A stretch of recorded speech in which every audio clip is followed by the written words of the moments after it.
Supreme court ने एक बार फिर से नीतीश सरकार को फटकार लगाई और ये पूछा कि आप पर अवमानना का केस क्यों दर्ज न किया जाए। क्योंकि इस वक्त जो डीजीपी एसके सिंघल हैं, ये बताया जा रहा है कि सुप्रीम कोर्ट के आदेश का उल्लंघन करते हुए एसके सिंघल साहब को डीजीपी बनाया गया। एक याचिका दायर की गई थी सुप्रीम कोर्ट में और यह कहा गया कि सुप्रीम कोर्ट ने जो आदेश जारी किया था उसका खुले तौर पर उल्लंघन हुआ और एसके सिंघल को बिहार का डीजीपी बना दिया गया। हालांकि उसके बाद सुप्रीम कोर्ट ने पूछा कि आप हाईकोर्ट में इस मामले की सुनवाई करवा सकते थे। तब जो याचिकाकर्ता के वकील थे उन्होंने कहा कि हाईकोर्ट में 2 मामले लंबित हैं, इसलिए सुप्रीम कोर्ट को इसकी सुनवाई करनी चाहिए। उसके बाद सुप्रीम कोर्ट ने साफ तौर पे ये कहा कि आखिर नीतीश सरकार के खिलाफ यानी जो बिहार सरकार के खिलाफ अवमानना का केस क्यों दर्ज न किया जाए। पूरा मामला क्या आपको बताते हैं।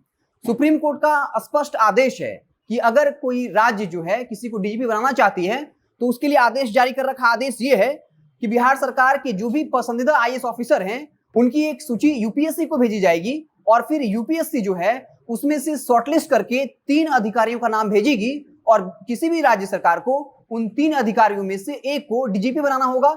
लेकिन बिहार सरकार ने ऐसा कुछ नहीं किया। उन्होंने एसके सिंघल को सीधे तौर पे बिहार का डीजीपी बना दिया और जब सुप्रीम कोर्ट में इसको लेकर सुनवाई चल रही है तो ये कहा जा रहा है कि एसके सिंघल की कुर्सी जो है वो खतरे में है। इसके अलावा सुप्रीम कोर्ट के 2 और आदेश हैं। आदेश ये है कि जब भी किसी डीजीपी का रिटायरमेंट होता है तो राज्य सरकार को 3 महीने पहले ही सिफारिश यूपीएससी को भेजी जानी चाहिए, वो तमाम लिस्ट भेजी जानी चाहिए और फिर यूपीएससी जो है उन तमाम अधिकारियों में से शॉर्टलिस्ट करके 3 अधिकारियों का नाम भेजेगी और फिर राज्य सरकार को उन 3 अधिकारियों में से एक को किसी भी राज्य का डीजीपी बनाना होगा। इसके अलावा यह भी है कि इस बात का ख्याल रखा जाना चाहिए कि जिसको डीजीपी बनाया जा रहा है उसका कार्यकाल जो है वो लंबे वक्त तक बचा रहना चाहिए। तो साफ तौर पे सुप्रीम कोर्ट से एक बार फिर से नीतीश कुमार को झटका लगने वाला है और हो सकता है कि इसको लेकर सुप्रीम कोर्ट ये पूछ सकती है कि आखिर आपके खिलाफ जो है वो अवमानना का केस क्यों ना दर्ज किया जाए। हालांकि एसके सिंघल के बारे में बात कर लें तो जब गुप्तेश्वर पांडे बिहार के डीजीपी थे और उन्होंने वीआरएस लिया था तब उनको जो है प्रभार दिया गया था बाकायदा डीजीपी का। और इस वक्त बिहार के डीजीपी एसके सिंघल हैं, उनके बारे में कहा जाता है कि उन्होंने बाकायदा 1988 बैच में आईपीएससी जो है ज्वाइन किया था। 23 सितंबर को जब डीजीपी साहब वीआरएस लिया था गुप्तेश्वर पांडे ने, तब वो प्रभार में आए थे। इससे पहले वो गृह रक्षा वाहिनी हो, अग्निशमन सेवाएं हो, उसके महादेशक पद पे रह चुके हैं। पंजाब के जालंधर से ताल्लुकात रखने वाले हैं। 1987 में पहली बार आईपीएस बने थे और अगले साल ही आईपीएस बन गए।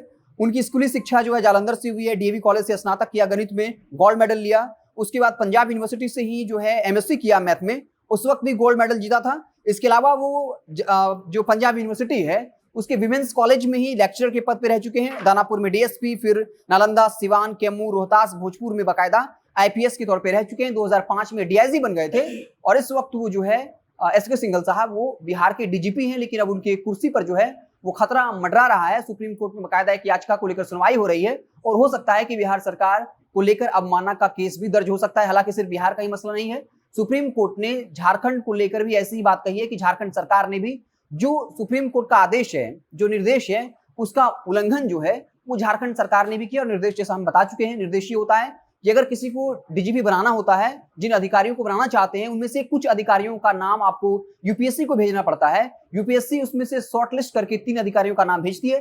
शॉर्टलिस्ट करने का मतलब है कि जो मान लीजिए 10 अधिकारी का अगर नाम भेजा गया है तो उसके पूरे बैकग्राउंड को खंगालती है कि उनपे कौन कौन से आरोप लगे, उनका पूरा जो कार्यकाल रहा है वो कैसा रहा है। उस आधार पे 3 बेस्ट जो है अधिकारियों का नाम भेजती है और राज्य सरकार फिर उसे डीजीपी बना सकती है। लेकिन बिहार में ऐसा नहीं हुआ, झारखंड में ऐसा नहीं हुआ था और एक बार फिर से अब बिहार सरकार को सुप्रीम कोर्ट ने फटकार लगाई है और ये कहा जा रहा है कि डीजीपी एसके सिंघल की कुर्सी जो है वो खतरे में आ गई है। ऐसे क्या कुछ होगा ये आने वाला वक्त बताएगा। आप देखते रहे जनता जंक्शन। जैसे ही कोई बड़ी खबर आएगी तो हम उससे आपको इत्तला करेंगे। बहुत बहुत धन्यवाद।